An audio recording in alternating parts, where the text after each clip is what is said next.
வணக்கம். இன்று 7/8/2024 புதன்கிழமை காலை நம் மீஞ்சூர் பாலாஜி நகரில் அமைந்திருக்கும் அமிர்த கடேஸ்வரர் ஆலயத்தில் அபிராமி அம்பாளுக்கு சங்காபிஷேகம் மிக சிறப்பாக நடந்தேறியது. சகோதரியான மகாலட்சுமியின் அம்சமே சங்கு. சங்குகளில் வலம்புரி சங்கு மிக உயர்வானது. தேவர்கள் மற்றும் அசுரர்களால் பார்க்கடல் கடையப்பட்ட போது வெளிப்பட்ட 16 வகையான தெய்வீக பொருள்களில் வலம்புரி சங்கும் ஒன்று. பகவான் கிருஷ்ணனின் பாஞ்சஜன்யம் என்ற சங்கொலி கேட்டு குருக்ஷேத்திரமே நடுங்கியது. மனித மனங்களும் சங்கை போல நிலையான தன்மை உடையதாக இருக்க வேண்டும் என்பதை வலியுறுத்தவே சங்காபிஷேகம் செய்யப்படுகிறது. சங்காபிஷேகம் செய்தால் அது தேவாமிர்தத்தால் சுவாமியை அபிஷேகம் செய்வதற்கு ஒப்பானது. சங்கு செல்வத்தின் அம்சமாக பார்க்கப்படுகிறது. சங்கு அபிஷேகம் தரிசிப்பவர்களுக்கு லக்ஷ்மி கடாட்சம் கிடைக்கும் என்பது ஐதீகம். சங்கில் கங்கை நீரை நிரப்பி அபிஷேகம் செய்தால் பிறவிப்பிணியை அறுக்கலாம் என்று பத்ம புராணம் கூறுகிறது.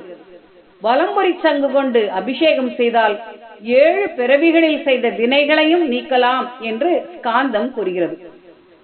தூய்மையின் அடையாளமாக கருதப்படும் சங்கில் பசும்பாலை நிரப்பி அதனை அபிஷேகம் செய்தால் 1000 யாகங்கள் செய்த புண்ணியம் கிடைக்கும் என்று பத்ம புராணம் கூறுகிறது.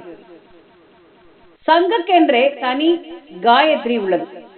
ஓம் பாஞ்சஜன்யாய வித்மகே பவமானாய தீமகி தன்னத் சங்க பிரச்சோதயாத். சங்கினுள் பால், பன்னீர், பஞ்சகவ்யம் போன்றவற்றை நிரப்பி அபிஷேகம் செய்தாலும் அதை கங்கையாகவே பாவித்து அபிஷேகம் செய்வர். இதில் உள்ள தத்துவம் என்னவெனில், ஓம்கார ஸ்வரூபமான சங்கில் நாம் எந்த தேவதாமூர்த்தத்துக்கு அபிஷேகம் செய்கிறோமோ அந்த தேவதாமூர்த்தம் தனது அருள் நிலையின் பூரண பிரகாசத்தை அடைந்து பூஜையின் முழுமையான பலன்களை வாரி வழங்கக்கூடிய தன்மையை பெறும் என்பதே ஆகும். எனவே இந்த அருட்காட்சியை தரிசித்து நாம் அனைவரும் அம்பாளின் அருளை பெற வேண்டும். இந்த காட்சியை கண்ட அனைவருக்கும் அம்பாளின் அருட்கடாட்சம் நிச்சயம் உண்டு. எல்லாருக்கும் எல்லா நலன்களும் கிடைக்க பிரார்த்தனையுடன் நன்றி கூறுவது நெல்லை புவனா. நன்றி, வணக்கம்.